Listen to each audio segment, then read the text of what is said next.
I'm David. I'm an alcoholic. And I'd like to welcome all of you to our second anniversary meeting of the Primary Purpose Group. And we'll go ahead and get started with the readings. And Elise is going to read the preamble for us. Hi, my name's Elise, and I'm an alcoholic. Happy birthday, Primary Purpose. I think we ought to give them a hand. Let's go ahead. I'm a new member of this group, and I'm just so happy to be a member, and so glad y'all started this group. Thank you to those that started it and kept it going, and I'll do my best to keep it going too. This is a preamble of Alcoholics Anonymous.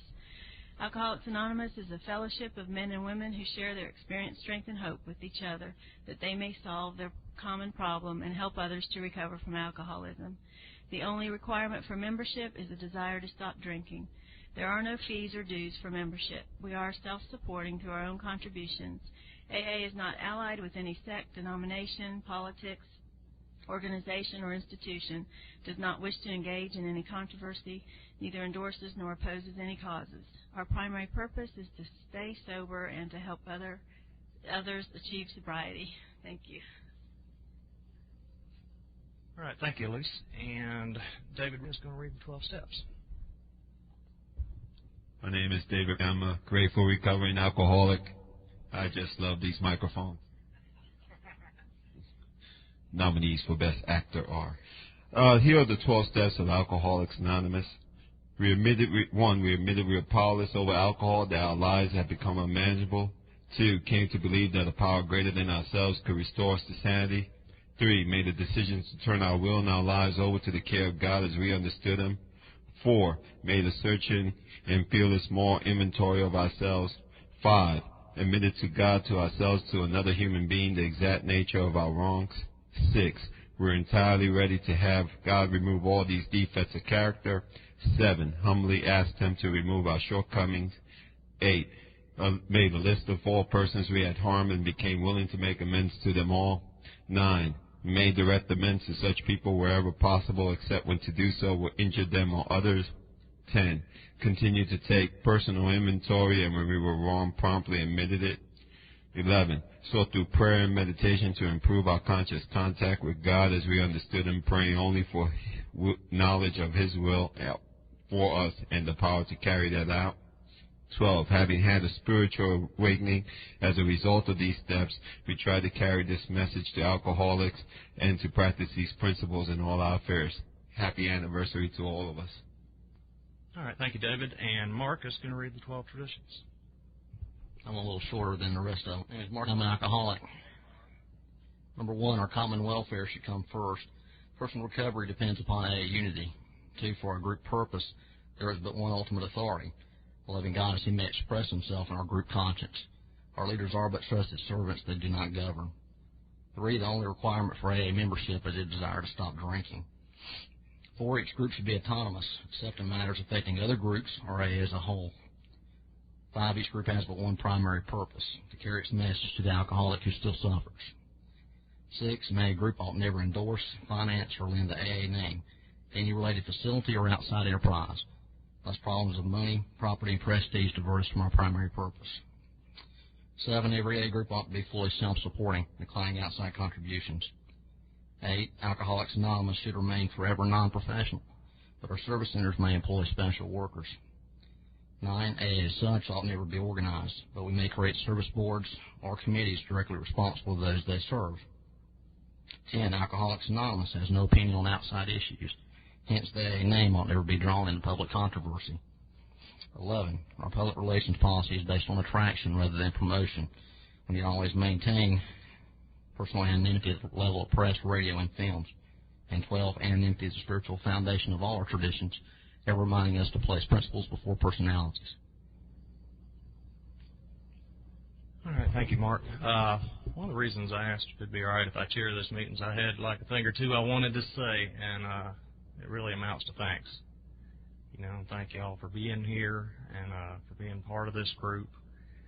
A couple of years ago, you know, we got this thing started, and a lot of us were involved in what primary purpose means, is carrying the message to those that still suffer, the detox, the prisons, that kind of thing. And And we were real active in that, and we were getting together and meeting and talking about how we could do that better, you know, and that kind of grew into a group that was about doing that. We wanted to have a place where when a new guy showed up from detox or from prison or somewhere, he stood a good chance of hearing the message that Alcoholics Anonymous has to offer, that he could walk in and find out there is a solution, a place where there's hope, where people are not just getting sober but getting better, you know, that their lives are getting better, they're getting back into their families, they're getting back into the community. We wanted a place like that where recovery was about the whole person, you know, and I think we've done that. You know, we've had a lot of good people come our way, you know. I think this year one of the things that's been the greatest thing this year is the members that have come along that are now picking up 1- and 2-year medallions, you know. That's the neatest thing, that they came in, got sober, and they're getting on with helping others. We got people that joined us along the way that are now sponsoring other folks, and it's just been a lot of fun. I wanted to say thanks to everybody that's involved.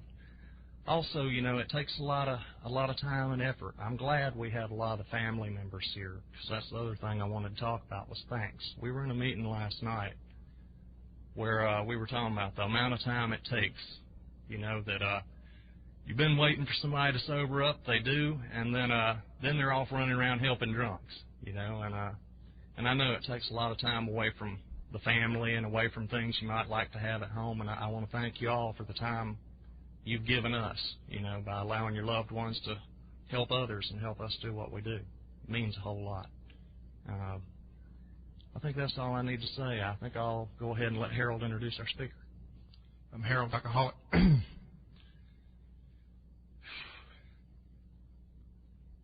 This is tough.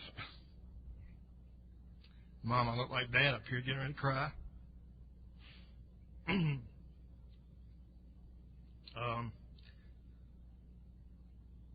I met this lady, actually when I first got sober. I got involved in corrections work, helping some guys in prison, and didn't feel like I was doing a very good job of it, but fortunately I had the help of a lady who has been doing this for some 10, 11 years, and she's been a great help to me, and we wanted to come down here and tell her story today, so I'm not going to delay any further.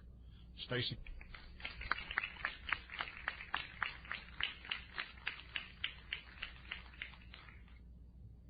I'm Stacy, and I'm an alcoholic. It's a privilege to be a member of Alcoholics Anonymous. And the first thing I was wondering is, what's the chances of reversing us? You know, I feel like I should be able to look at the lake.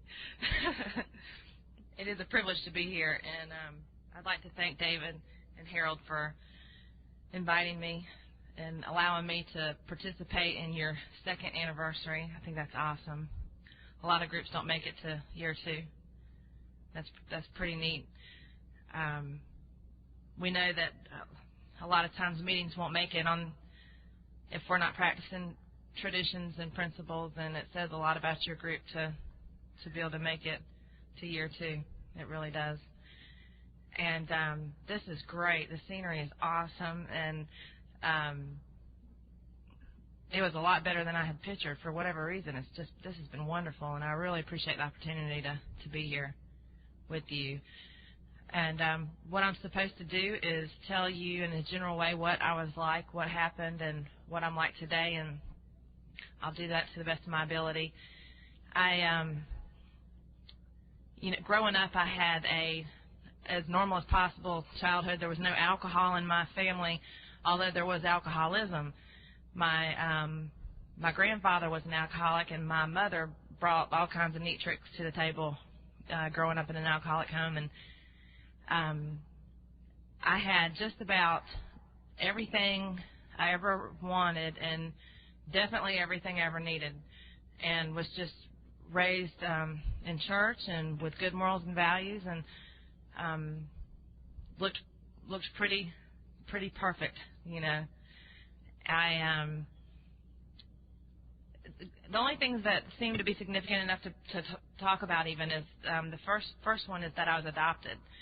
And this was something that I carried with me a long way, well into Alcoholics Anonymous, and I just could not understand, why mothers give up their little girls, and I just knew that there was something wrong with me for that to happen. And my parents, who I certainly choose to call my mother and my father, the ones that adopted me, they would read me, especially my mom, she would read me the adoption book and the special chosen child book and all that stuff. And all I know is I certainly didn't feel special or chosen, and I just didn't believe any of that stuff, you know, and I just didn't get it. I knew that you know, wasn't normal, and like I said, I carried that long in Alcoholics Anonymous, and it was actually the first way my parents got me into some type of therapy was they had suggested that as soon as a psychiatrist or a psychologist had suggested that I was emotionally and mentally capable of handling such information, then they would, you know, possibly help enable me to possibly locate and find my natural parents. And needless to say, no one ever said I was emotionally and mentally capable of handling anything, you know, much less something like that. So that never happened. But it was a way my parents manipulated me into some type of treatment and therapy. And because, you see, they didn't know what was wrong with me either from the very beginning. You know, they didn't know what was wrong with me. Just it was apparent that there was a problem. And I can remember one day I had woke up in Alcoholics Anonymous, and I really, really try to figure out what it was I had done because I wanted to replicate that action, and there was nothing that I could pinpoint that I did the day before or anything, and to wake up to realize that y'all were my family, and that's pretty cool, you know, from years and years of therapy to being okay with who I am and the people that adopted me and love me, you know, very much. So that was also probably my first experience of maybe realizing that there was truly a God that cared about me. I came here agnostic, and meaning that I had no knowledge of God. I was taught certain morals and values and principles, but I just didn't know. I just didn't know, and what a horrible, horrible place to be when you just don't know. Another thing, and this is crazy, I know, it makes no sense. Sometimes I feel like I just shouldn't even say it. It's so off the wall, but I had, as a kid, a fear of nuclear destruction, and I live on a 500 perimeter mile lake, and there's 2 huge nuclear plants. McGuire is the one closest to me, and I just, you know, if y'all can remember back in the early 70s, we're still in the Cold War with USSR, and I can remember right this second I could see that big mushroom they'd show us on TV, and we're just all going to die gasping for air, and I just did not want to go out like that, and I just thought, I was convinced that's how we were going to die.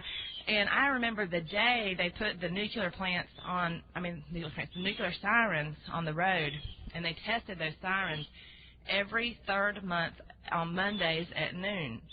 And I thought World War III was every 3 months on Monday at noon. We were just all going to die. And I just had a terrible fear of death. And that went on and on and on and on. I grew into a whole lot of other fears and paralyzing fears, and I didn't know what that was all about.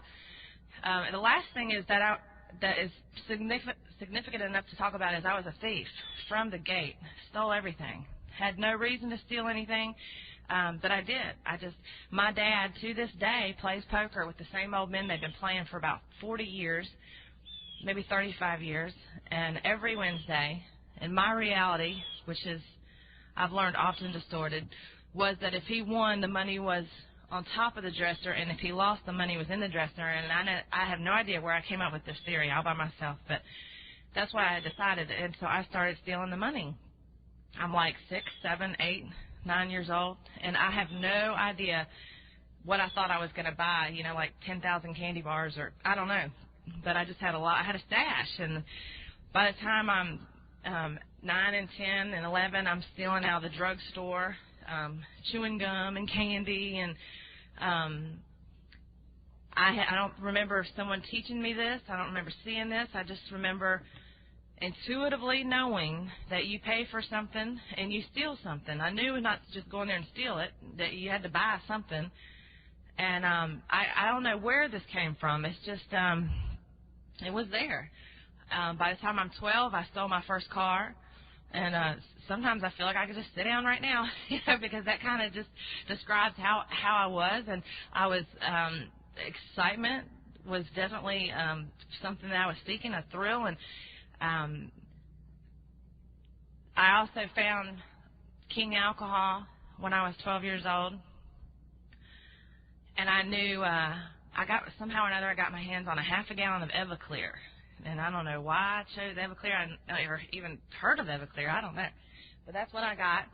And I don't know if I had 2 drinks or 12, but I know I felt the effects produced by alcohol enough that I absolutely knew without a shadow of a doubt that I was going to do this again as often as I could, as much as I could, as long as I could, until there was no more to drink, or until my resources were completely gone. And that's what I did until the day I walked into Alcoholics Anonymous. Didn't come up for air for a second. I was a social drinker, I like to say, for like 6 seconds.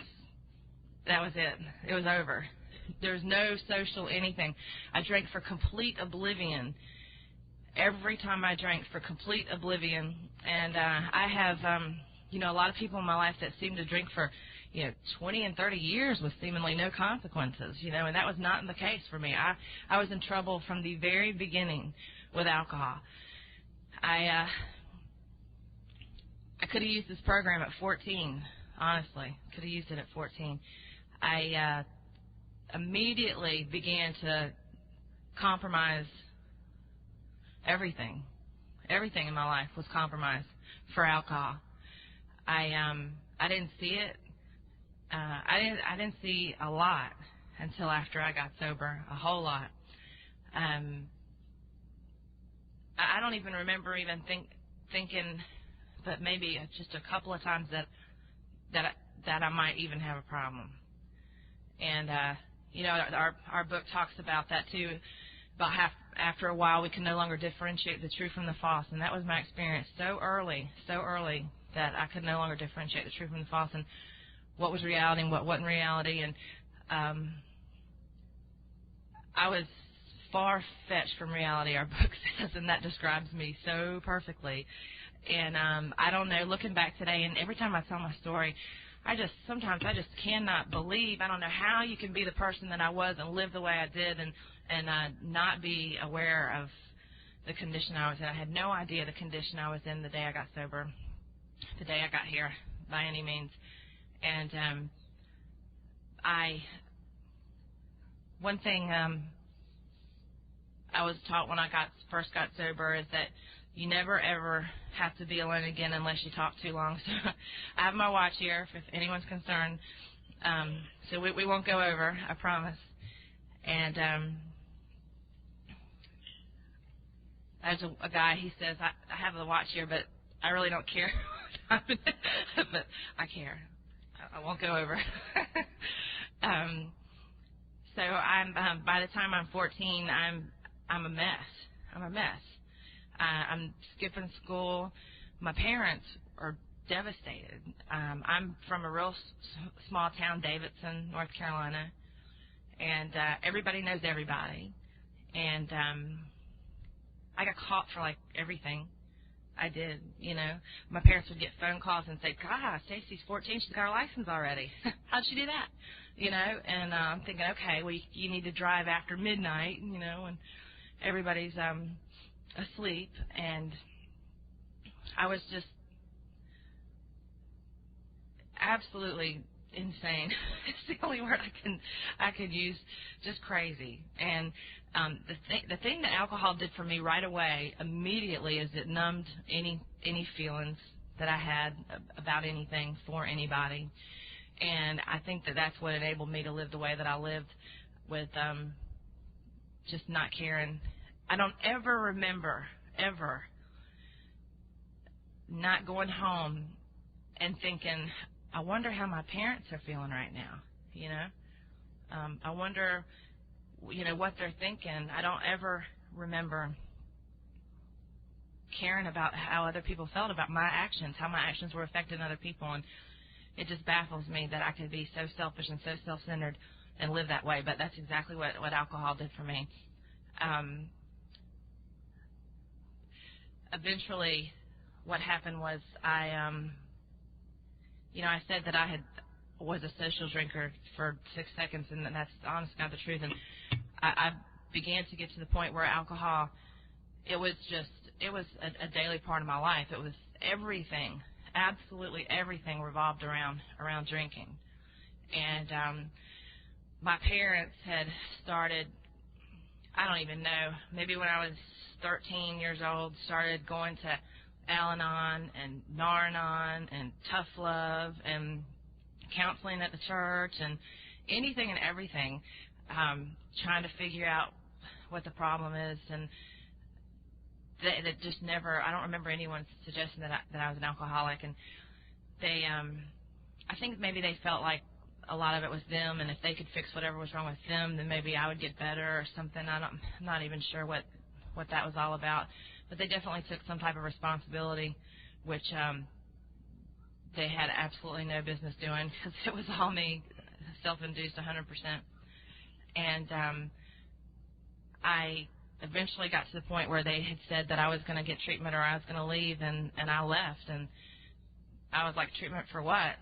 I didn't see it at all. And the insane thing about that is I had nowhere to go. Didn't bother me a bit. I just called some of my friends, and I would just go from one house to one house to hotel, and had a lot of times I felt like people were probably jealous of me because I had no curfew and I'm homeless, but I'm thinking people want to be me, really.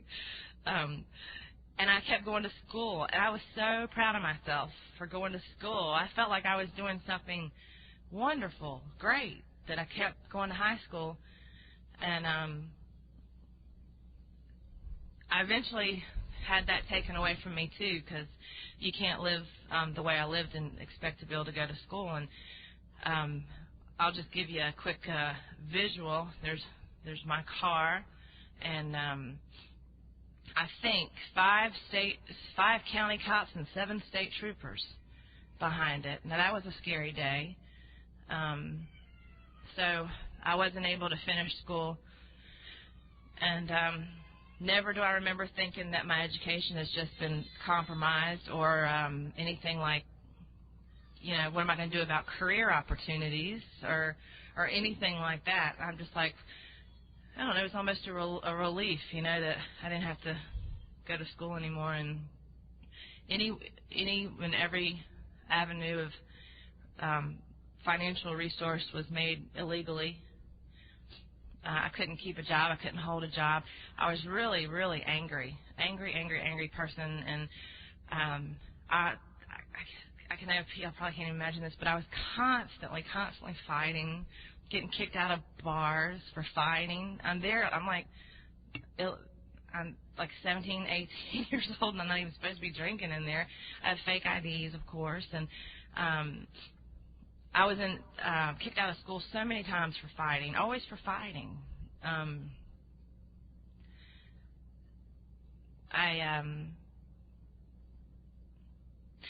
You see all this, I'm not putting it together still, that there's a problem, not seeing it.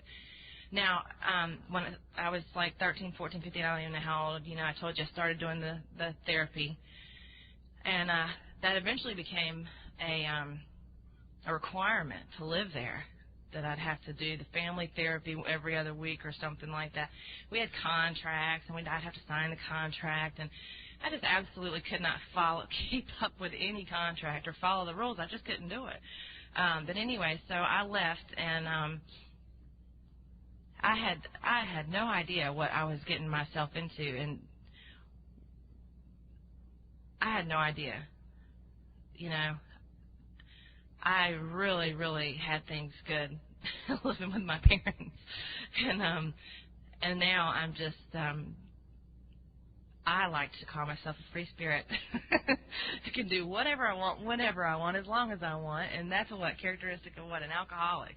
Total self-will run riot, and that's exactly how I live my life. I finally I had what we call a moment of clarity, and I remember clearly right this second.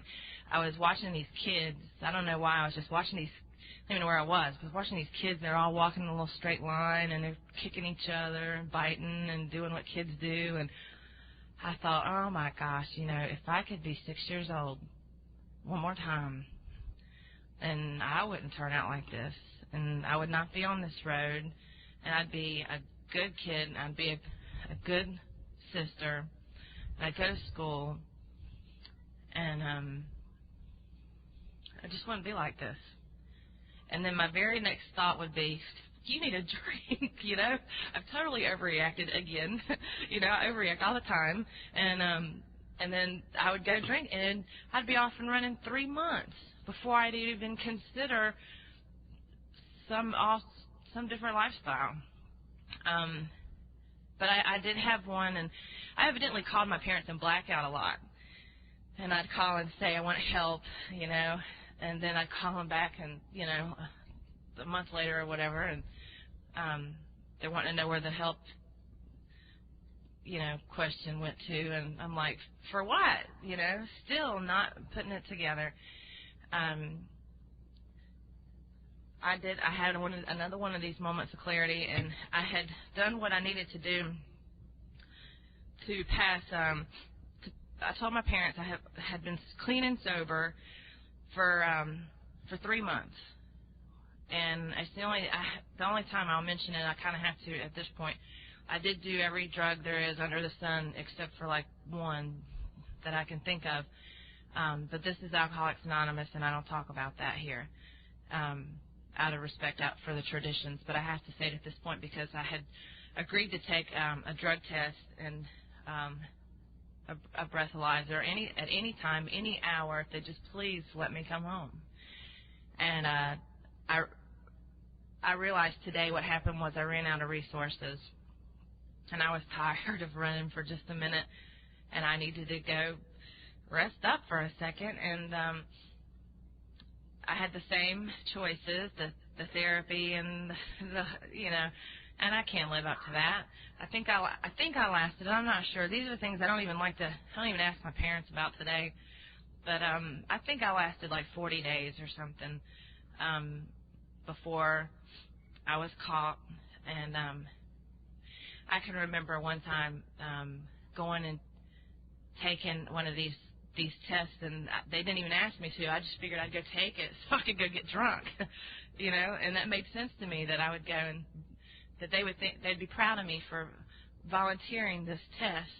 And can you imagine? The doctor is one of my dad's best friends, and I just show up at the doctor's office. I mean, what an embarrassment. I was saying I want to take a drug test, and just total insanity. So this last time, so I left. The choices are always the same, to get help or leave, and I left again. And this time things were considerably different. I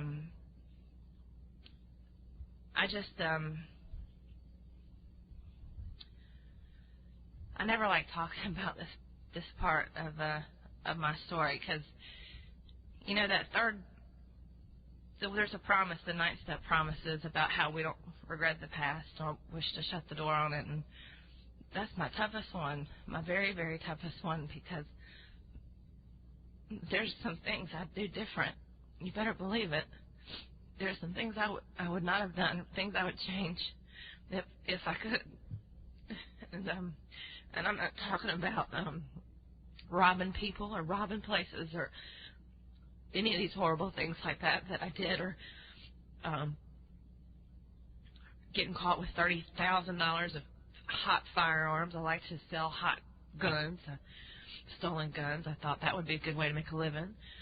I'm talking about things that just won't go away sometimes, like physically hurting my mother, because I'm just coming unglued and I need a drink. Things like that are hard to forget about, or to be able to sit here and say that I don't regret everything. They're trying to run down and kill my father in a car in total blackout. I don't remember any of it. And then for them to have to tell me stuff like this, and that stuff still hurts.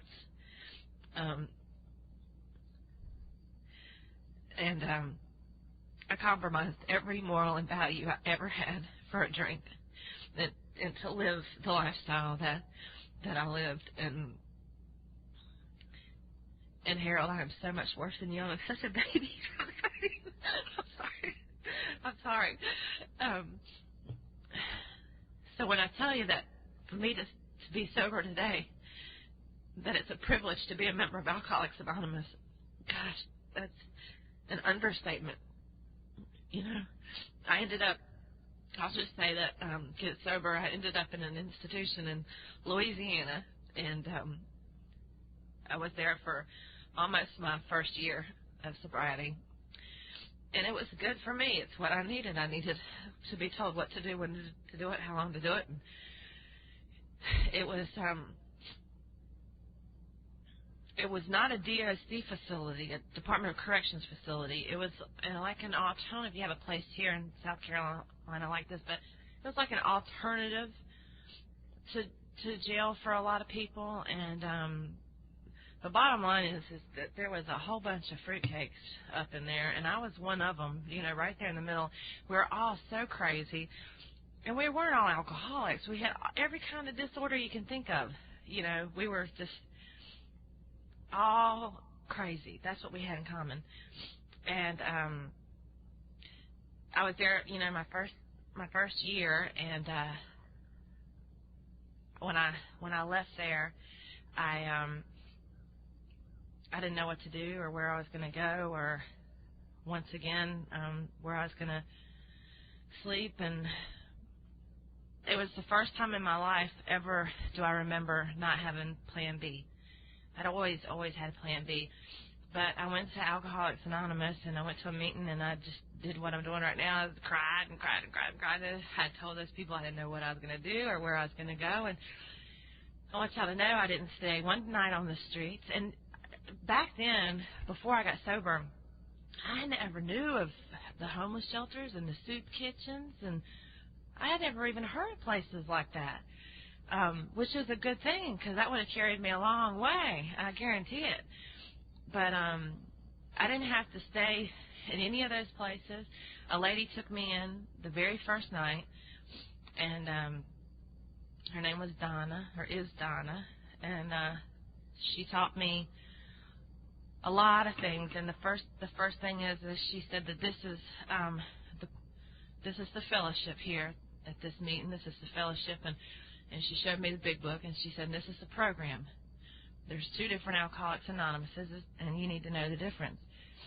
And that was good for me, because she told me that the fellowship was only going to carry me so far, and that the program of Alcoholics Anonymous that's outlined in the big book was going to be the thing that saved my life. And that was vital information for somebody like me. And she also told me that we read the big book with a dictionary, and that was good for me too, because I told you I didn't finish high school. There's some really big words in the big book, and Bill was smart. He used 10 different words. They all mean the same thing, you know, and I'm thinking it was a hard place to be, because I didn't want to tell you that I didn't know what they meant, and da-da-da-da. So she made it easy for me and just said, we're going to look up all the words that we have any questions about, and that's how I studied the book.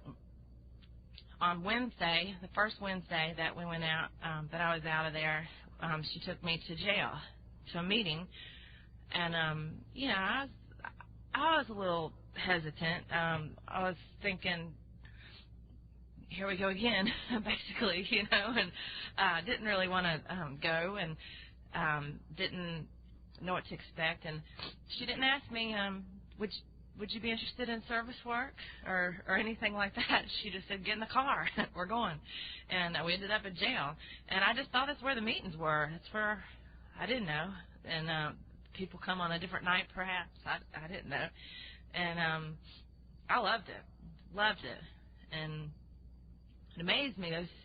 Those ladies been there forever, and they just seemed to be okay, just okay with where they were and who they were. And it was a pretty awesome experience, my first meeting in jail. And I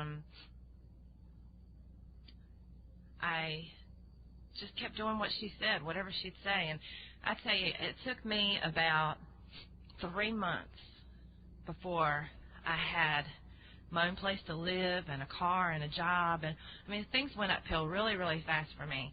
And I just had all kinds of good things happen really, really fast. And I was just neck deep in Alcoholics Anonymous, just running everywhere. And then my sponsor put me on the 12-step call list in Louisiana. I'm still in Louisiana at this point. And so people would call in and for help, and I'd go and try to get somebody sober. And it was an awesome beginning. After like 3 months, I told you I had my own place, and then after a while, I don't know how long after that, I met this guy Bubba in a meeting, and Bubba just got out of the penitentiary. I thought, well, okay, this will be good. Bubba doesn't have a place to live, so I had a bedroom, and I wanted to rent out a bedroom because I was just so poor, y'all, poor. And I wanted to rent out a bedroom, so I did that. And Bubba worked offshore in Louisiana. A lot of guys, they work offshore, and they'll be gone the whole time, and you get all their money. You know, it's like perfect. And I could live by myself like I wanted to, but get half the bills paid. You know, I mean, it was a perfect setup. And so that lasted. We just had the best time, and strictly platonic deal. And I'd drag him on these 12-step calls, and he was newly sober as well, and even more so than me. And we'd go on all these 12-step calls in the middle of the night, and I'd like to bring, for some reason, I like old drunk men, and like old, and the ones that like live under the bridge and haven't taken a bath in like 3 months, and that's the kind of drunks I like. And I would get them, and I would put them in my backyard, and I'd steal lounge chairs from apartment complexes and put them back there, and feed them mustard and cheese sandwiches and lemonade. And every last one of them would eat mustard and cheese sandwiches and lemonade. And I did that so many times, I can't tell you. I never got anybody sober. But I tried. And this one guy, well, two, really, I worked with for like a year, you know, trying to go. I did everything wrong. You know, they called drunk, 4 o'clock in the morning, I'd go pick them up, bring them back, and put them in the lounge chair. And they would never bathe. I could never get them to bathe. I never understood that. They just didn't want to. And this one guy, he would go to Texas and come back, and he could run and catch a train. Where's it going? He's good. And he'd come back with food stamps and jewelry. And I don't know where he got these, but he'd always have all these, like, 5 necklaces around his neck. And, you know, he had a beard down to here, and food stamps. So I never saw him again, but there was this one guy, another guy, and he was sitting outside my home group one night, and he was drinking out of a paper bag, and he was sitting on the curb, and I'd talk to him, and then the next week he was there, and the next week he was there, and then I think it was the 3rd week I had said, you know, he had a buddy with him that time, and I said, well, why don't y'all come in here and drink some coffee and get some cookies, because it was cold. And I made everybody mad, because I got these 2 drunks, you know, in there. And I'm like, here's my new friends. I want y'all to meet my friends, you know. And everybody's pissed off because they're trying to have a meeting, you know. And I got these drunks that are obnoxious. And I didn't know that wasn't the way to do it. But I was trying to make them feel at home. And, you know, but anyway, I got a book sent to me 5 years later from one of those drunk guys. And he had wrote some things on the inside of that meditation book to let me know he was sober. And that was so cool. And God had that work out just the way it was supposed to, because if I was still there, then I would have maybe thought that I actually had something to do with it, you know. But it was after I had moved to Baton Rouge, and he had got sober. And the last I heard, he was about 4 or 5 years sober and had a job and a car, and I can't even picture him that way. And, you know, I just can't even picture him. But anyway, that's what I did all the time. I just loved it. I was a waitress. I lived by dollar to dollar, and was just having a great time. Well, Bubba went offshore, and I met Troy, which is Bubba's brother. Long story short, 2 years later, I had a little girl, and she, by far, has been absolutely the greatest gift that God has ever trusted me with, is this child. And she's an AA baby for sure. And she went to her first convention when she was 30 days old, and she loves AA. She knows as much about Alcoholics Anonymous, I feel like, as I do, and she's never heard my talk, and I won't let her. Whenever I go somewhere, I won't let her go with me if I'm talking. She doesn't know me like that, as that person. And I told her when she's 18, maybe 20, but she's awesome. And girls I'll sponsor will call, and she'll say, "Did you go to a meeting today?" And she likes to give out chips, and like before or after the meeting, and she's just great. When I was about 5 years sober, I moved back to North Carolina, and what had happened I didn't really realize is that I had never really been too successful at distinguishing love and lust and that type of thing, and so that deal with her dad didn't work out, and it was kind of just like alcohol, unable to differentiate the truth from the false until you're like a year later, and you're like, "What are you doing?" And unfortunately, that was the experience, and I was trying to get better, and he wasn't, and things just don't work out like that. And so I came back to North Carolina, and the first thing that was apparent to me is that I was going to have to learn to take care of myself, because I just did not have a lot of volunteers, and I decided I'd get we call in Charlotte, my good enough degree, my GED, and I did that, and my entire family nearly has advanced degrees, apart from me. They all went to Alabama, University of Alabama, but me. And I was, feeling pretty less than for a lot of years, and so I did that, and I just didn't learn anything. My guidance counselor, my history teacher, and 2 or 3 members of the administrative staff in my high school were my biggest clients for the business that I ran. I didn't learn anything in school, anything, and but I was able to get that GED, and then I went to a community college for a couple of years, and I got a degree there, and then I got to go to UNCC, and I got a couple degrees there, and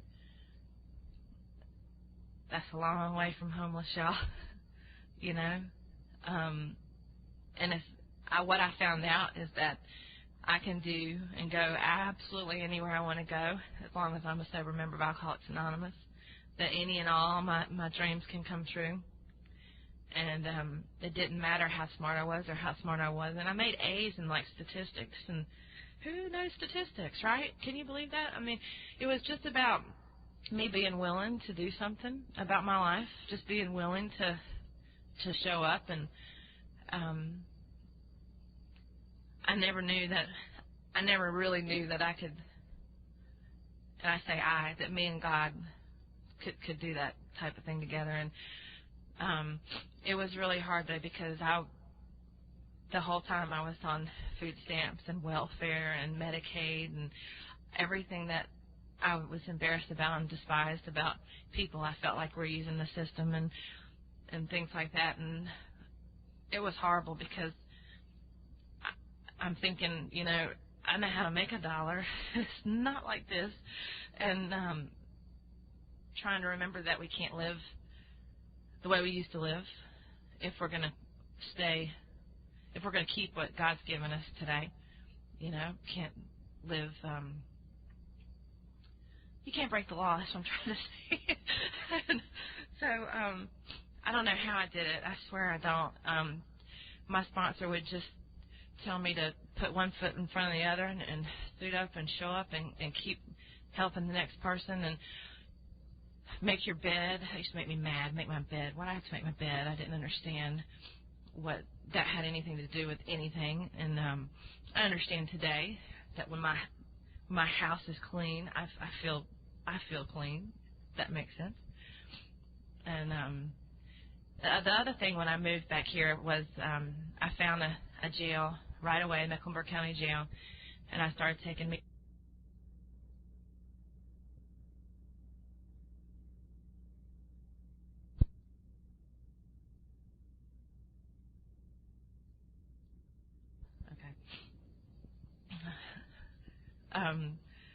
I started going to a whole lot of prisons and just wherever I could be of service. And it's not for everybody, but it's what I do well.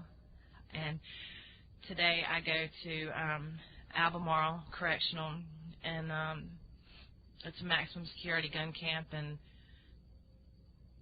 I just love it. I love that meeting. There's 5 women's prisons in the state of North Carolina, and there's 75 men's prisons. So my opportunity to carry a message to the women in prison is a 6-hour trip. So I don't take that commitment. So I do the women's jails, but I do the men's prisons, and those guys are just awesome. And I tell you what, you just can't have a lot of problems when you go to a place like that, you know, and you just leave there and oh my gosh, I'm certain that I can't say I wouldn't be sober because I don't know that, but I know I wouldn't have the quality of life that I have today if I didn't go to places like that. And these people, I mean, you know, I don't just go to help them. I mean, they help me. You know, they help me so much. And you know, I'll give you an example. A couple of years ago, I went to a meeting, and one of my guys, he's like, "What is wrong with you?" You know, evidently it was pretty clear that I'd had a bad day, and that's all I needed because I let him know, you know, and telling him all these things. And he just said, "Look at this." He said, "I've been in here 29 years, and look how locked up you are and how free I am." And he turned around and walked off, and I was so mad. I wanted to cuss him out. I thought, well, he's been here 29 years for something, you know. I'm not going to make this man too mad, you know. And but what a message, huh? What a message that he's a free person. And I really paid attention to him, and he'd talk about being in 2 prisons when he got sober, and now he just lives in 1. And I thought, well, that's about all, you know, that's all of us, I guess. You know, we make our own prison, and that's self-imposed restrictions. Another guy, Henry, he was in for 25 years, and he's out, and he's one of my very, very best friends. And who would have ever thought, you know? And he's gotten, in the last year, he's gotten married, and his wife's having a baby, and he's gotten a promotion at his job. And I've been able to watch this man who's got 10,000 felonies become a productive member of society, and it just doesn't get better than that, you know. It's a pretty cool feeling. And my daughter's had strep throat twice in the last month, and somebody told the guy she was sick. I didn't tell him, and somebody told. And I got there, and I had a homemade get well card, and like 75 guys all signed it, and they remember my birthday every year, and my regular birthday, my belly button birthday, you know, not just my AA birthday. And there's a huge, huge part of my life, and I just don't know, and I don't need to know why I've been so blessed to be able to accept the God's grace in my life. And you know, this guy, Bubba, became Amber. My daughter's name is Amber. Became Uncle Bubba, right? So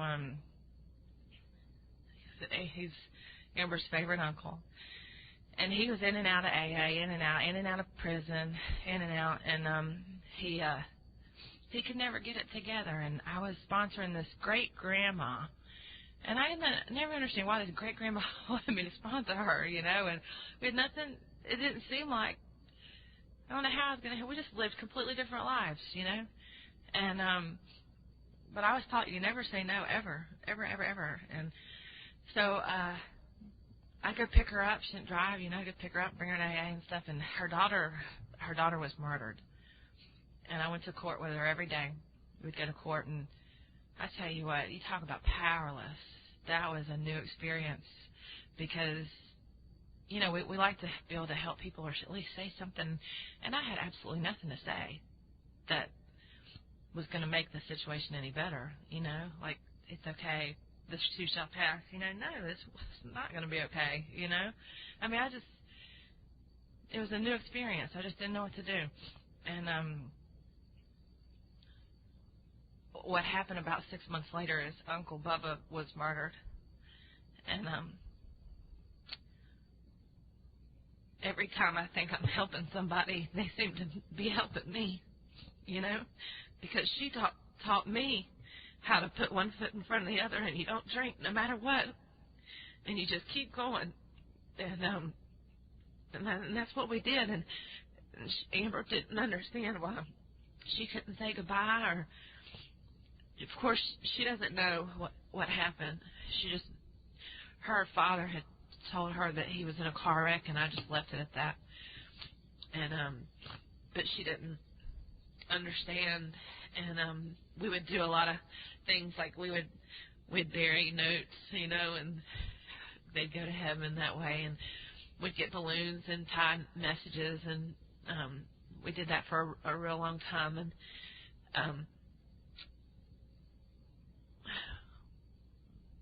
the two things that I know that I've done right is I haven't picked up a drink yet since April 28th of 1991, and I try at any time to help somebody.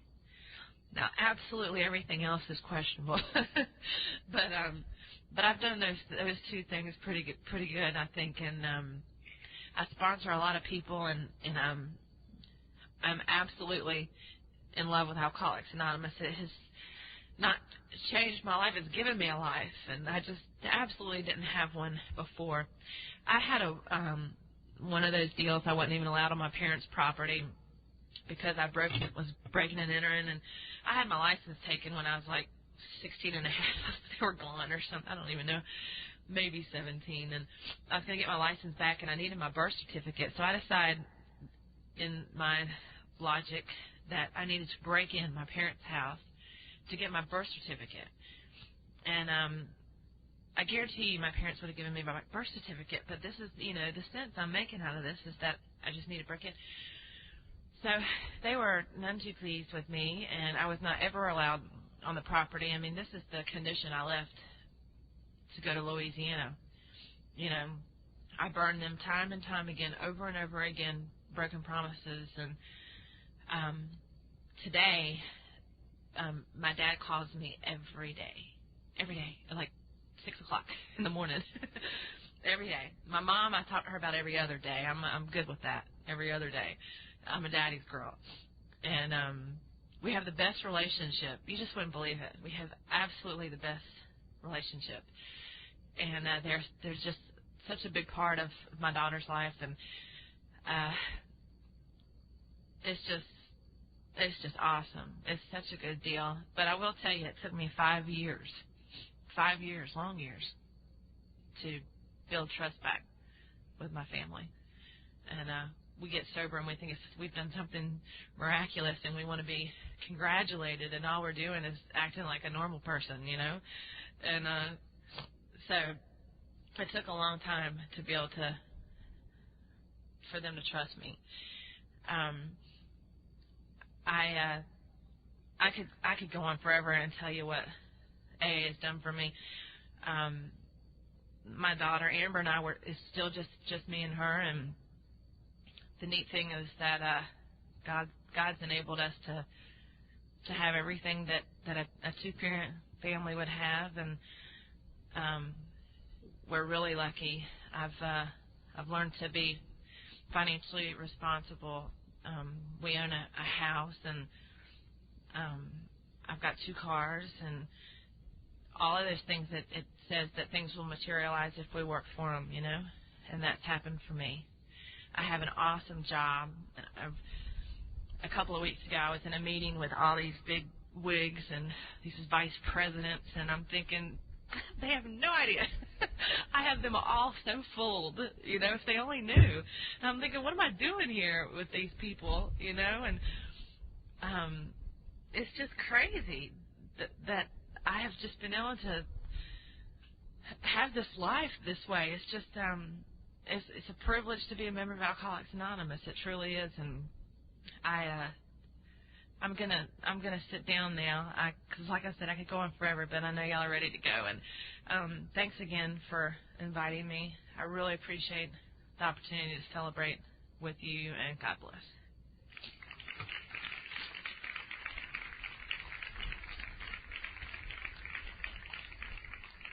I thought you were going to close this thing out, Harold.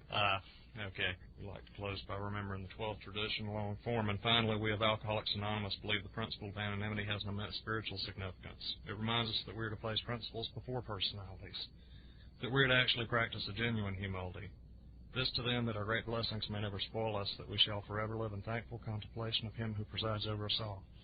And those who would, help us close with the Lord's Prayer.